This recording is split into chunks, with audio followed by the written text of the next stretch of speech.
दिख रहा है अभी? जी सर। मंगलाचरण करेंगे। जय श्री ओम नमः सिद्धेभ्य।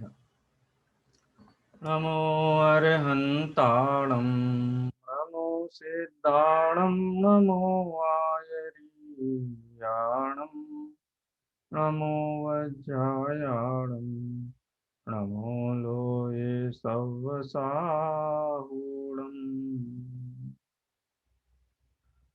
वन्दितु सर्वसिद्धे दोर्मचलमणोभवं गदिं पत्ते वोच्छामि समय पाहुडमिणमो सुध केवली धनिदम् नमः समय साराय स्वानुभूत्या चकासते चित्स्वभावाय भावाय सर्वभावान्तरक्षे।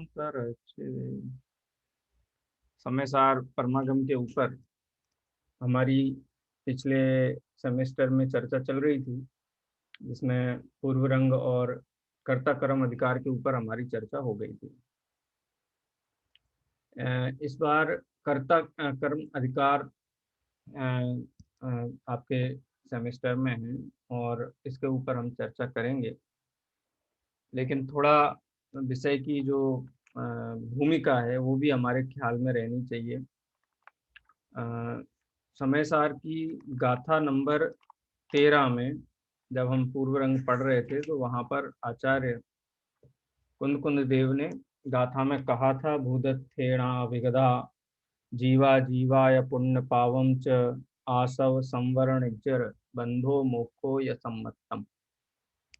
माने सम्यक तो है भूतार्थ नय से जाने हुए। क्या भूतार्थ नय से जाने हुए?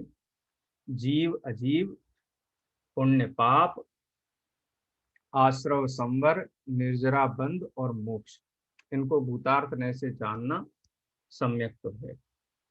अब हमारे मन में प्रश्न उठता है कि 13वीं गाथा में जो विषय क्रम दिया था, सम्यक तो के हेतु भूत 9 पदार्थ थे, जिसमें जीव अजीव का नाम तो आया था, पुण्य पाप का नाम भी आया। पुण्य पाप जीव अजीव अधिकार दिया, पुण्य पाप अधिकार भी दिया, आश्रव अधिकार भी आया, संवर अधिकार भी आया, निर्जरा अधिकार भी आया, बंध और मोक्ष अधिकार भी आया। लेकिन 13वीं गाथा में कर्ता कर्म नाम का कोई उल्लेख नहीं किया आचार्य कुंद कुंद देव ने। लेकिन समय सार में जितने टीकाकार आचार्य हैं, चाहे वो आचार्य अमृत चंद्र हों जिनकी प्राचीनतम टीका हमें प्राप्त है, चाहे आचार्य जयसेन हों, प्रभाचंद्र आचार्य की भी टीका है, और भी विद्वानों ने सप्तदशांगी आदि टीकाएं लिखी हैं, सभी ने जीवा जीवाधिकार के बाद कर्ता कर्म अधिकार एक अधिकार के रूप में, एक स्वतंत्र अधिकार के रूप में स्वीकार किया। तो कर्ता कर्म अधिकार का उल्लेख नहीं है, फिर ये कर्ता कर्म अधिकार की चर्चा आती है तो इसका क्या उद्देश्य है, क्या हेतु है अलग से? और कोई 7 तत्व या 9 पदार्थों में कर्ता कर्म नाम का तो कोई तत्व या कोई अधिकार है नहीं। तो ये बात कहाँ से आ गई एकदम से बीच में, और ये समय सार में मिलती है कर्ता कर्म अधिकार की बात। तो वास्तव में ये कर्ता कर्म अधिकार बीच में कैसे आया, 9 पदार्थों में इसका नाम न होते हुए भी, ये अपने आप में एक प्रश्न है। और इस प्रश्न का उत्तर हमको मिलता है आचार्य अमृत चंद्र देव की टीका का पहला जो वाक्य है, पहला जो टीका का सबसे पहला वाक्य है, अथ जीवा जीवा वैव कर्म कर्तृकर्म वेशेण प्रविशितः। माने अब जब जीव अजीव को भिन्न भिन्न पहचान लिया गया है, उसके बाद में अब मंच के ऊपर वही जीव और अजीव कर्ता कर्म का वेश बना करके प्रवेश करते हैं। कहने का मतलब क्या है कि आचार्य ने जब ये बात समझाई कि हम एदम एदम हम, जब तक ये मान्यता है मैं पुद्गल हूँ, पुद्गल मेरा है, दोनों भिन्न भिन्न द्रव्य हैं, कोई किसी का नहीं है। ये घर परिवार संपत्ति घर कुटुंब कोई किसी का नहीं है, सब स्वतंत्र द्रव्य हैं। तो ये बात तो स्वीकार करता है कि हाँ देह मेरा नहीं है, परिवार कुटुंब मेरा नहीं है, घर मकान व्यापार मेरा नहीं है, मंदिर शास्त्र ये सब मेरे नहीं है, मैं इनसे भिन्न द्रव्य हूँ। लेकिन फिर भी एक भ्रांति बनी रहने की गुंजाइश रहती है कि भले ही मैं नहीं हूँ परद्रव्य और परद्रव्य का मैं नहीं हूँ, लेकिन मैं परद्रव्य का कर्ता तो हूँ और परद्रव्य मेरा कर्ता तो है। माने कर्ता कर्म बुद्धि का जो गहन मिथ्यात्व है, ये अज्ञानी जीव को नहीं समझ में आता है। वो कहता है मैं नहीं हूं, ये बात मुझे स्वीकार है। जैसे ट्रेन है अथवा गाड़ी है, कार है, कार मैं नहीं हूँ, कार जड़ द्रव्य है, मैं चेतन द्रव्य हूँ, लेकिन मैं कार चलाता तो हूँ, कार के चलाने का तो करता हूँ। देह जड़ है, आत्मा चेतन है। तो इस जड़ देह को बेचारे को कौन संभालेगा अगर चेतन नहीं इसको संभाले तो? है ना ख्याल में? भ्रांति कहाँ है? इस शरीर को नहीं नहलाएं धुलाएं खिलाएं पिलाएं, सब तो खिलाते पिलाते सम्यक दृष्टि के शरीर के संस्कार नहीं करते हैं। अरे मुनि भगवंत भी तो आहार लेते हैं। तो भले ही मैं देह नहीं हूं पर देह के कार्य का कर्ता तो हूं। ये कर्तापना इस जीव का नहीं जाता है। और आचार्य इस बात को समझते हैं, आचार्य कुंकुन देव बड़ी गहराई से, कि कर्ता कर्म की भ्रांति ही वास्तव में व्यक्त भ्रांति है, जीव अजीव की छिपी हुई भ्रांति है जीव अजीव के संबंध में। लेकिन कर्ता कर्म के संबंध में तो 24 घंटे 12 महीने उसी का ही तो नशा है। अगर इसको कह दिया जाए कि जगत के किसी द्रव्य का तुम कुछ भी नहीं करते हो, अकर्ता, और जैन दर्शन का अकर्ता बात तो कितना जबरदस्त है। जैन दर्शन क्या क्या वस्तु व्यवस्था का अकर्ता बात, कोई जैन दर्शन कहें तो माने कोई जैनियों का नहीं है, ये तो संपूर्ण वस्तु व्यवस्था का जो अकर्तापन है। एक द्रव्य अन्य द्रव्य का कर्ता नहीं है,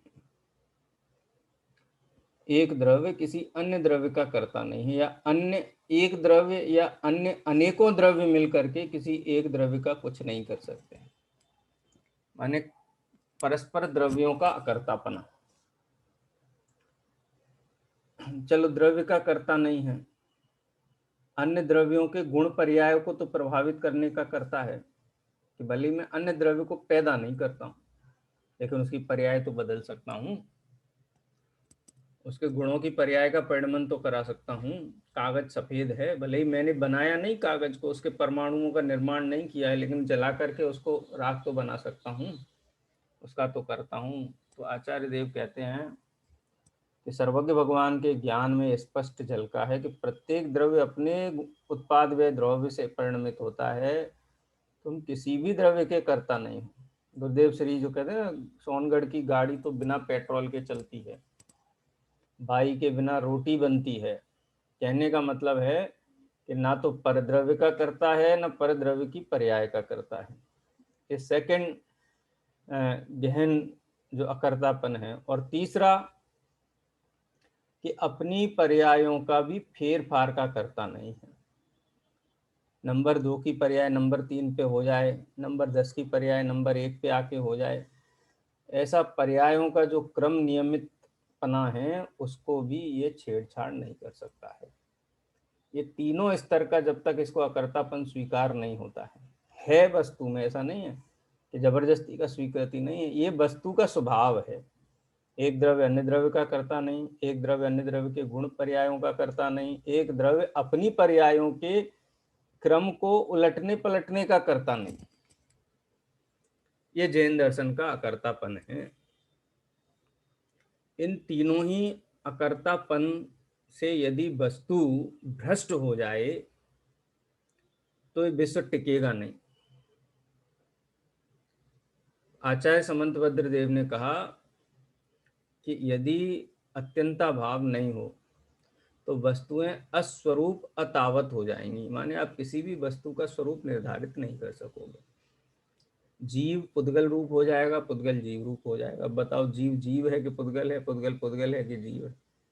कहा ही नहीं जा सकेगा यदि दो द्रव्यों में परस्पर अकर्तापन ना हो, परस्पर अत्यंत अभाव ना हो। एक द्रव्य अन्य द्रव्य के गुण पर्यायों का कर्ता हो जाए तो द्रव्य की स्वतंत्रता ही नष्ट हो जाएगी, और यदि स्वयं की पर्यायों का फेरफार का कर्ता हो जाए तो सिद्धपना, सर्वज्ञपना सिद्ध ही नहीं हो सकता है। आप अनंत पंच परमेष्ठियों का स्वरूप खतरे में पड़ सकता है। यानी वो स्वरूप या तो पंच परमेष्ठियों का स्वरूप मानो या पर्यायों में फेरफार के कर्तापना स्वीकार करो, दो में से एक स्वीकार हो सकता है। सिद्ध भगवान वीतरागी और शांत होकर के ऐसी अवस्था को इसलिए परिणमित हुए हैं क्योंकि मैं सर्व का अकर्ता हूँ, मुझे कोई दौड़ धूप करने की जरूरत नहीं, मैं ज्ञाता दृष्टा मात्र हूँ, एक पर्याय का करता हूँ, मैं ये बन सकता हूँ, मैं ये बन सकता हूँ। ये फेर फार का कर्तापना भी बहुत बड़ा संकट है। सर्वद्रव्य पर्यायेषु केवलस्य, भगवान सर्वद्रव्यों को जानते हैं, उनकी सर्व पर्यायों को जानते हैं, गुण को नहीं जानते क्या? गुण शब्द नहीं लिया आचार्य उमा स्वामी ने। गुण भूल गए क्या बीच में? बताइए। ये चर्चा हम करते रहे इसीलिए मैंने प्रश्न उठाया। हेमलता जी, सर्वद्रव्य पर्यायेषु ठीक है कि सर्वद्रव्य गुण पर्यायेषु होना चाहिए था? द्रव्य में तो सर सभी आ जाएगा ना, तो फिर पर्याय शब्द गुण पर्याय। आपके उत्तर से तो एक प्रश्न और खड़ा हो गया, नया प्रश्न बन गया। कि द्रव्य में ही सब आ गया तो पर्याय शब्द क्यों दिया?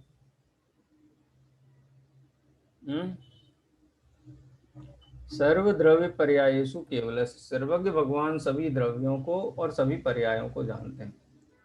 पर्याय दो प्रकार की होती हैं, पता है आपको? एक सहभागी, क्रमभावी और क्रमभावी। ऐसे ही गुण को भी कहते हैं, दो प्रकार से कहे गए हैं, सहभावी और क्रमभावी। सहभावी हैं सो गुण हैं और क्रमभावी हैं सो पर्याय।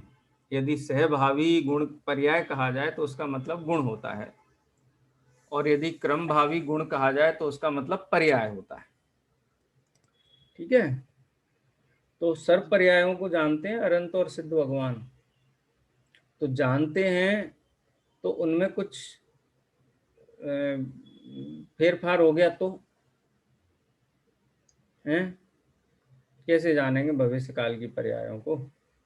कोई पर्याय पहले हो गई, कोई 20 साल बाद मोक्ष जाने वाला था, उसने मेहनत करके और 2 अंतर मुहूर्त में ही चला गया, तो सर्वज्ञपना खतरे में पड़ गया ना। उन्होंने, सर्वज्ञ भगवान ने तो देखा था 2 महीने बाद जाने, कितने 20 साल बाद जाने वाला है, ये तो अंतर मुहूर्त में चला गया। तो सर्वज्ञ का सर्वज्ञपना रहेगा कि नहीं रहेगा? नहीं रहेगा। तो इसका मतलब क्या है कि प्रत्येक द्रव्य की पर्याय भी क्रम नियमित हैं। सर्वशुद्धि ज्ञान अधिकार की टीका का पहला जो टीका के वाक्य हैं, क्रम नियमित आत्म परिणामे रुत्पत्त्यमानो जीवो जीवो एव न अजीव अजीवोपि क्रम नियमित आत्म परिणामे रुत्पत्त्यमानो अजीवो एव न जीव। सब आ गया इसमें, द्रव्य गुण पर्याय तीनों का कर्तापन आ गया। द्रव्य का कर्तापना भी आ गया, गुण पर्याय का कर्तापना भी आ गया, और अपनी पर्याय के फेर फार का अकर्तापना भी आ गया। तो या तो आप 5 परमेष्टि मान लो या फिर फेर पार का क्रमबद्ध पर्याय की अस्वीकृति कर दो। अगर क्रमबद्ध पर्याय को आप तिलांजलि दोगे तो पंच परमेष्टि का स्वरूप स्थिर नहीं रहेगा, वितरागता सिद्ध नहीं हो सकती।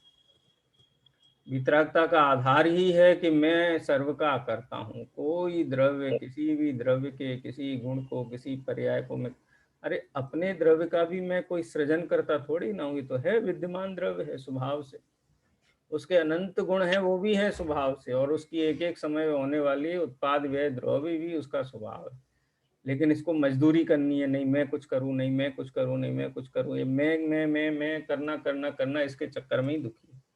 ये कर्ता कर्म अधिकार में ये तीनों प्रकार का जो इसका कहना चाहिए मिथ्यात्व है, अज्ञान है, कर्ता और भोक्ता पने का, उसको यहाँ पर दूर किया गया है। गाथा क्रमांक 69 से लेकर के गाथा क्रमांक 114 तक सर अभी आवाज नहीं आई तो आपका मूल पॉइंट छूट गया है आखिरी। आवाज नहीं आ रही सर, मेरी? आखिरी पॉइंट छूट गया, आपका आवाज नहीं आई तो। अभी आ रही है? हाँ अब आ रही है।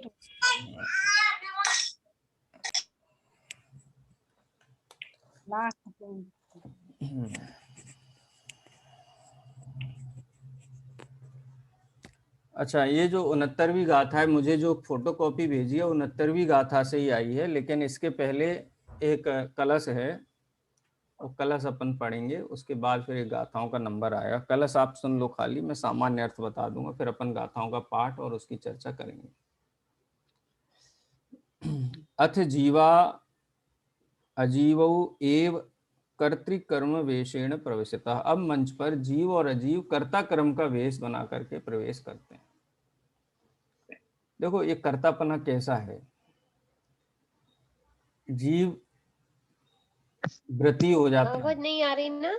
परिवार छोड़ देता है, कुटुंब छोड़ देता है, घर गृहस्थी छोड़ देता आ है, रही किसी व्यापार को छोड़ आवाज? देता है, तो भी आ कर्तापना रही है, सबको आ रही है। आ रही है, सभी को उसका आ रही है। कर्तापना नहीं छूटता है, क्योंकि कर्तापन में ये मानता ही नहीं मैंने कुछ गलत किया है। घर छोड़ दिया तो लगता है हाँ कुछ छोड़ा है, लेकिन वो कहता रहे कि भाई मैंने घर छोड़ दिया है, लेकिन ये काम ऐसे ऐसे कर लेना, ऐसे ऐसे होगा, मंदिर बना लेना, स्वाध्याय भवन बना लेना, शास्त्र चब्बा देना।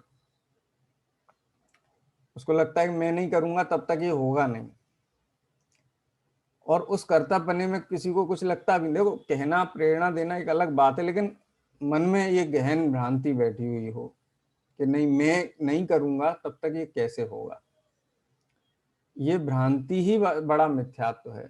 ये मिथ्यात्व जीव को जल्दी समझ में नहीं आता। ये तो उपकार है आचार्य कुंद देव का, आचार्य अमृतचंद्र देव का, कि इस मिथ्यात्व की तरफ उन्होंने बहुत गहराई से चोट की और सबको ध्यान दिलाया कि यहाँ भूल है। छंद पढ़ते हैं, आपको यदि हो आपकी पुस्तक में तो आप उसका वांचन करना, नहीं तो मैं यहाँ से ये पढ़ रहा हूँ। दोहा है कि सर? हैं? सर हिंदी का दोहा भी तो है ऊपर। ऊपर तो मुझे जो फोटो कॉपी भेजी है ना, वो तो सीधा 69वीं 70वीं गाथा वाला ही पन्ना है, पेज नंबर 6 से भेजा है मुझे। उसके पहले भी होना चाहिए आपकी पुस्तक में, उसकी भेजी नहीं ये है। है ना कर्ता कर्म अधिकार को पहले तो दोहा है ये इसमें। अभी चलिए अभी आपको भेज दें क्या? भेज दीजिए, मैं उसको भी ऐड कर देता हूँ। भेज दो फटाफट। मैं तब तक छंद पढ़ रहा हूँ, आप सुनिए और उसको दोहराइए। एकः कर्ता चिदहमिह में। सर ये नहीं है सर, ये वाली थोड़ी ना है गाथा। गाथा नहीं 69 है, तो ये सर ये 46वें नंबर का कलश है आचार्य अमृतचंद्र देव का। अगर सर, नहीं, ये भी आप स्क्रीन पे कहाँ भेज रहे हैं? हाँ ये स्क्रीन पे थोड़ी ना डला सर। स्क्रीन पे नहीं दिखा होगा क्योंकि स्क्रीन पे भेजा नहीं है ना, इसलिए। अभी आया है, मैं आपको अभी शेयर कर देता हूँ, अभी आ गया है।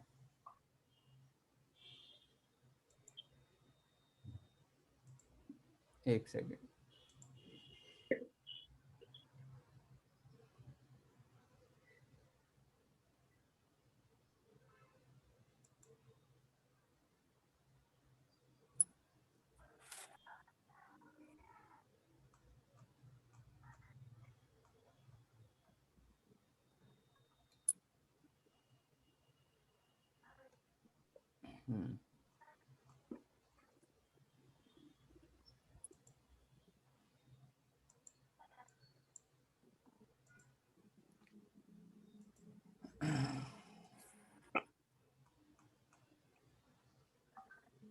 छोड़िए, मैं पढ़ रहा हूँ यहाँ से, आप सुन लीजिए।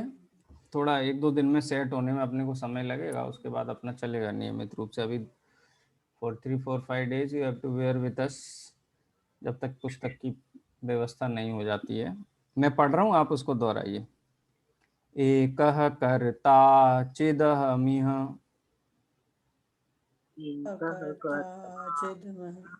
चिदह में है मैं कर्म को पादयोमि कर्म को पादयोमि इत्यज्ञानां समयदभितः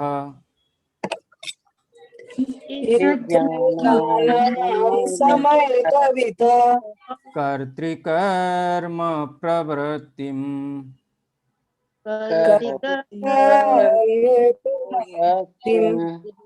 ज्ञान ज्योति स्फुरति परमो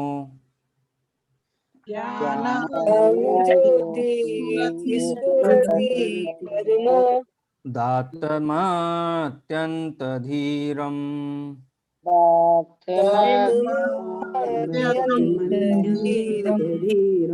साक्षात् कुर्वन् निरुपधि पृथग्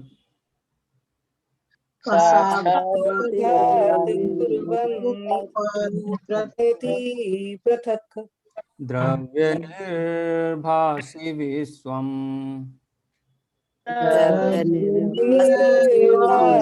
नित्यम विश्वम।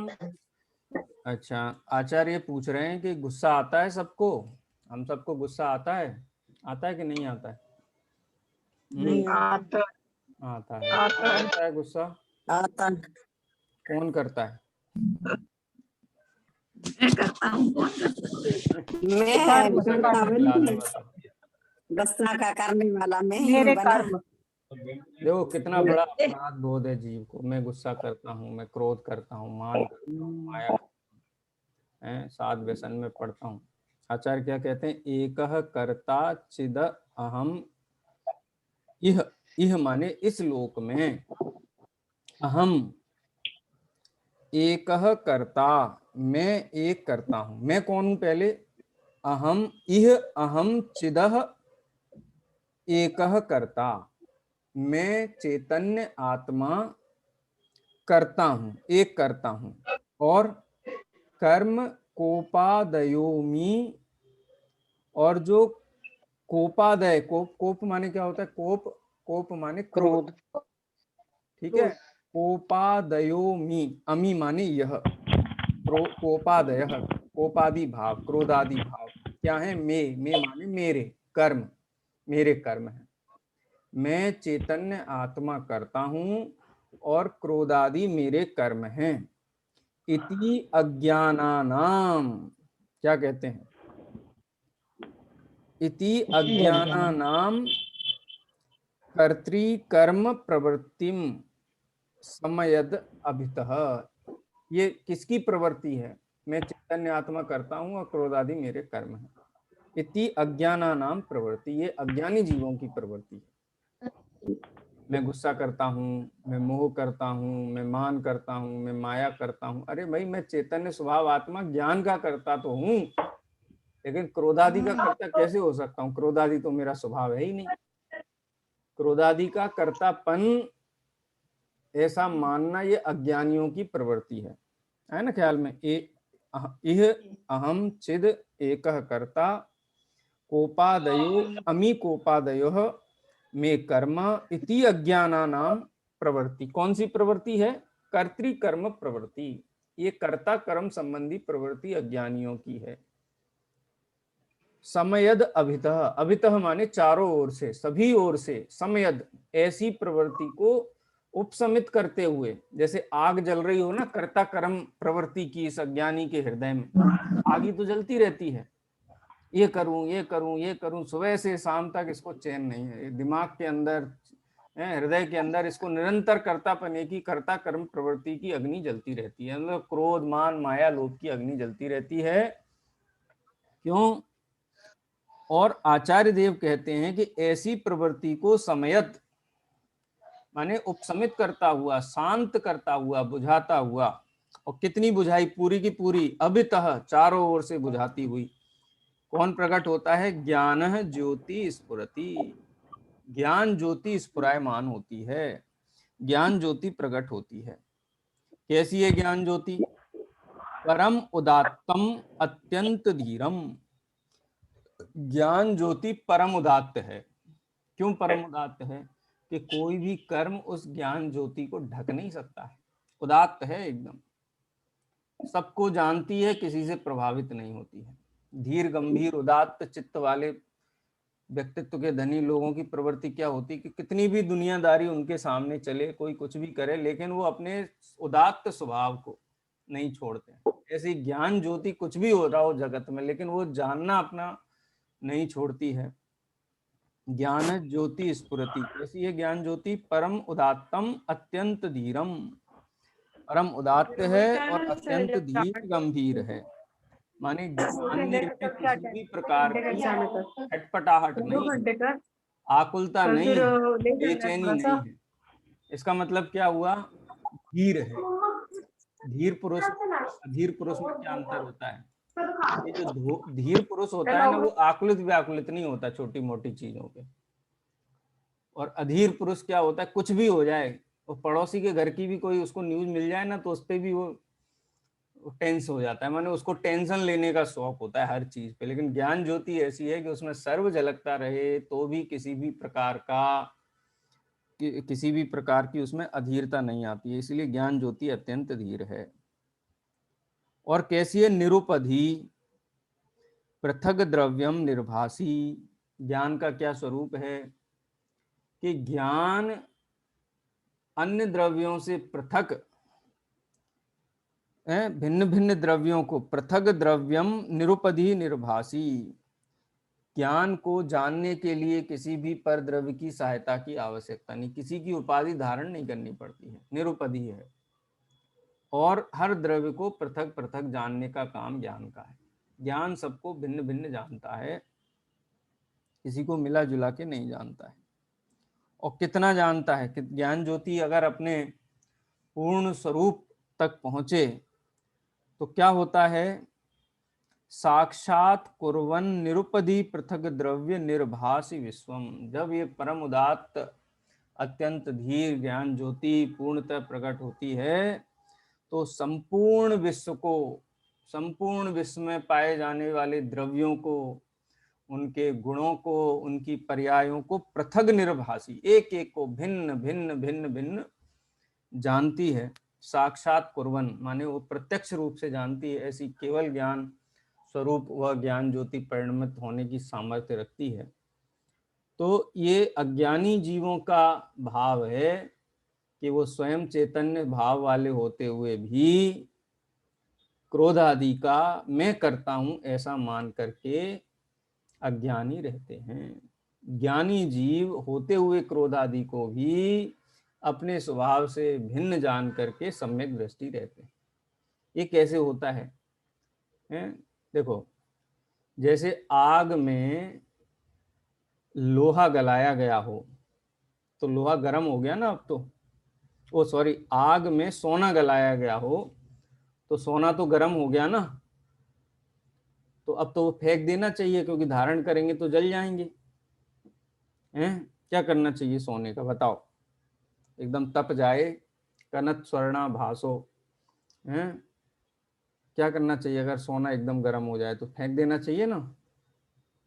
नहीं, कालांतर में फिर क्यों? गर्म हो गया ना, नहीं तो फेंक क्रोध आ गया तो जीव तो बेकार हो गया। मुझे नहीं क्रोध आ गया नहीं तो मैं तो क्रोधी हो गया, तो पूरा का पूरा जीव बेकार हो गया। हमारा चैतन्य ये तो स्वभाव आत्मा क्रोध रूप परिणमित होकर क्रोध जीव का स्वभाव ही नहीं है। तो फिर तो विभाव क्रोध भाव होना है। जीव का बेकारी नहीं स्वभाव है। नहीं है। भरत चक्रवर्ती को चक्र चलाने का भाव आ गया तो फिर तो वो सम्यक दृष्टि नहीं रहे ना। हैं? सम्यक दृष्टि लही लही सम्यक दृष्टि है। होते हुए क्रोधादि भाव विभाव हैं, घातिया कर्म चारित्र मोहनी संबंधी उदय आने पर परिणति होती है। लेकिन ज्ञानी जीव उस परिणति से भिन्न अपने चैतन्य स्वभाव को पहचानते हैं। उस चैतन्य स्वभाव को तो मैं हूं ऐसा मानते हैं, लेकिन क्रोधादि मैं हूं ऐसा स्वीकार नहीं करते हैं, क्योंकि क्रोधादि भाव हैं, मैं उनका करता नहीं हूं। अज्ञानी जीव कहता है मैं करता हूं, ऑनस लेता है उसका, इसलिए बंधता है अज्ञानी जीव। और ज्ञानी जीव वो कहता है मैं करता हूं, ये तो उदय भूत प्रवृत्ति हो रही है, लेकिन मैं तो चैतन्य स्वभावी आत्मा हूं। तो क्रोध के काल में भी निर्जरा होती है, अकंपनाचार्य ने जब श्रुत सागर मुनिराज को कहा कि जाओ उसी स्थान पर रात्रि व्यतीत करो जहां पर तुमने 4 मंत्रियों के साथ वाद विवाद किया था, तो बहुत खराब होंगे ना फिर तो आचार्य कंपन। सम्यक दृष्टि रहे होंगे कि नहीं रहे होंगे? रहे हो। रत्नत्रय के धारी। तो कहते हैं आचार्य देव कहते हैं कि मैं चैतन्य भाव आत्मा और क्रोधादि मेरे कर्म हैं, ये अज्ञानियों की प्रवृत्ति है। ज्ञानी जीवों को ऐसी प्रवृत्ति नहीं होती है। नहीं होती। कैसे नहीं होती है? कि वो ज्ञान ज्योति के द्वारा उस अज्ञान प्रवृत्ति को पूरी तरीके से उपशमित कर दिया गया है। ज्ञान ज्योति ने, देखो कैसी दो अग्नियां हैं यहाँ पे एक तो क्रोध की अग्नि है और एक ज्ञान ज्योति है। वो ज्ञान ज्योति क्रोध को उपशमित कर देती है, माने बुझा देती है, शांत कर देती है। इस प्रकार से ये आचार्य अमृतचंद देव ने यहाँ सूचना दी कि इस अज्ञानी जीव को कर्ता कर्म की प्रवृत्ति है। उस कर्ता कर्म की प्रवृत्ति की चर्चा आचार्य कुंद देव आगे की गाथाओं में करने वाले 69 नंबर की गाथा से ये चर्चा प्रारंभ करते हैं।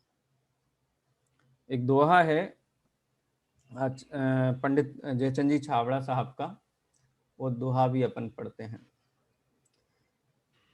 कर्ता कर्म विभाव कू मेटि ज्ञान मय होय, कर्म नाश शिव में बसे तिन्हें नमू मद खोय। कर्ता कर्म रूप जो विभाव हैं उनको मिटा करके, मिटेंगे किससे? ज्ञानमय होकर के। देखो कोई ऐसा कहे कि कर्ता कर्म की जो विभाव है, माने मैं पर का करता हूँ। पर का करता क्या है? पर द्रव्य को देखेगा तो या तो क्रोध करेगा, पर द्रव्य को देखेगा या मान करेगा, पर द्रव्य के लक्ष्य से माया करेगा, पर द्रव्य के लक्ष्य से क्रोध लोभ करेगा। यानी पर द्रव्य के कर्तापने में वास्तव में कर्तापन नाम की तो कोई चीज है नहीं। कर्ता तो ये रंच मात्र भी नहीं है, लेकिन उनके लक्ष्य से उसको क्रोध मान माया लोभ भाव होते हैं। ये उन क्रोध मान माया लोभ भावों का भी कर्ता नहीं है। क्यों नहीं है? क्योंकि ये ज्ञान भाव का कर्ता है, और ज्ञान भाव सभी द्रव्यों को पृथक पृथक दर्शाता है और कहता है कि तुम परद्रव्य के प्रति इष्टनिष्ठ बुद्धि रखो ही मत। क्यों? क्योंकि परद्रव्य में तुम्हारा कुछ भी कर्ता धर्तापना नहीं है, इसलिए परद्रव्य के लक्ष्य से होने वाले भाव तुम्हारा स्वभाव नहीं है, विभाव।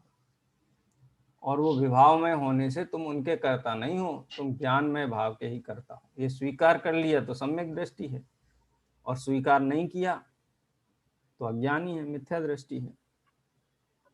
तो ज्ञान में स्वभाव को स्वीकार करके कर्ता कर्म की भ्रांति दूर होती है, और इसी से कर्म नष्ट होते हैं, ज्ञानमय स्वभाव को स्वीकार करने से।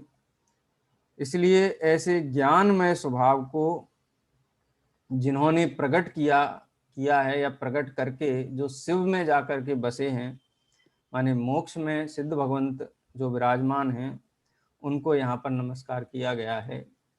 उनको अत्यंत विनम्रता पूर्वक जयचंद जी छाबड़ा साहब यहाँ नमस्कार करते हैं। ठीक है, इसका समयसार अनुशीलन में पंडित बनारसी दास जी का भी अनुवाद है क्या इस कलश का? देखिए आप जरा। है ना सर? सवैया है। हाँ तो सवैया पढ़िए, कौन पढ़ेगा? हाँ सवैया पढ़े सर, करिए। हम पढ़ रहे। यहाँ पे सवैया नहीं है। जीव कहे मैं सदैव एक, दूसरों न और मैं ही करता कर्म को, अंतर विवेक आयो आपा पर भेद पायो, भयो बोध मयो मिट भारत भरम को, भासे छायो दरब के गुण पर जाय सब, ना से दुख लख्यो मुख पूरन परम को, करम को कर तार मान्यो पुद गल पिंडो आप करतार भयो आत्म धर्म को। ये पंडित बनारसी दास जी का छंद है। मैं हूँ कर्म का, मैं करता हूँ कर्म, ये तो अच्छा, ये तो डॉक्टर साहब का है शायद अनुवाद। हाँ, मैं करता हूँ कर्म का, कर्म है मेरा कर्म, ऐसा ऐसी मिथ्या मान्यता है मिथ्यात्व अधर्म, निज आत्म तल्लीनता सुखमय आत्म धर्म, श्री जिन जिनवर देव ने यह समझाया मर्म। यानी मैं कर्म का करता हूँ, और कर्म माने तीनों ही प्रकार का कर्म समझना चाहिए। कर्म का मतलब मात्र घटपटादिक द्रव्य या ये देहादि नहीं है। कर्म का मतलब है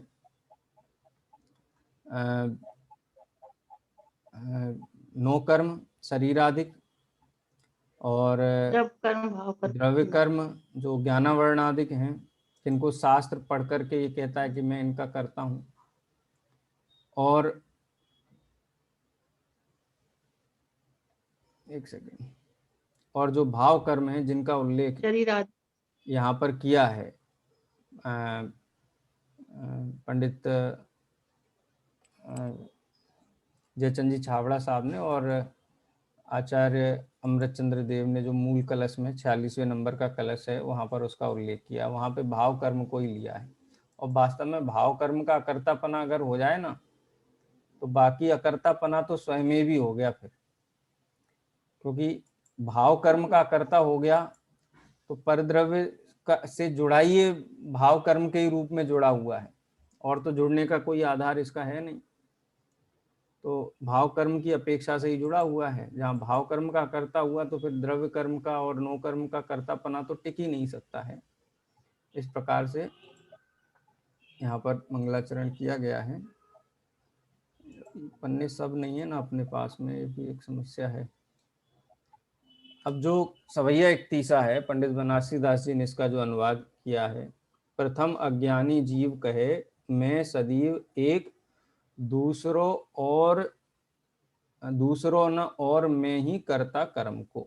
मैंने प्रश्न उठाया उन्होंने कि कर्म का कर्ता कौन है, ये पूछा, तो क्या जवाब आया? क्या जवाब आया? अज्ञानी जीव कहता है मैं ही तो हूं, कोई पत्थर में थोड़ी ना क्रोध होता है, कोई देह में थोड़ी ना होता है, मैं ही करता हूं। लेकिन जब ज्ञान ज्योति प्रकट हुई तो अंतर विवेक आयो, आपा पर भेद पायो, कि वास्तव में मैं तो ज्ञान स्वभावी हूं। आत्मा का लक्षण क्रोध नहीं है, मान माया लोभ नहीं है, क्योंकि यदि आत्मा का स्वरूप या लक्षण क्रोध मान माया लोभ हो तो अरहंत सिद्धादि भी क्रोध मान माया लोभ सहित होते। वो तो ज्ञानमय है, इसलिए मैं भी ज्ञानमय हूँ। तो अंतर विवेक आयो, आपा पर भेद पायो, भयो बोध, मुझे ये बोध हो गया, ज्ञान हो गया, मिट्टी भारत भ्रम को।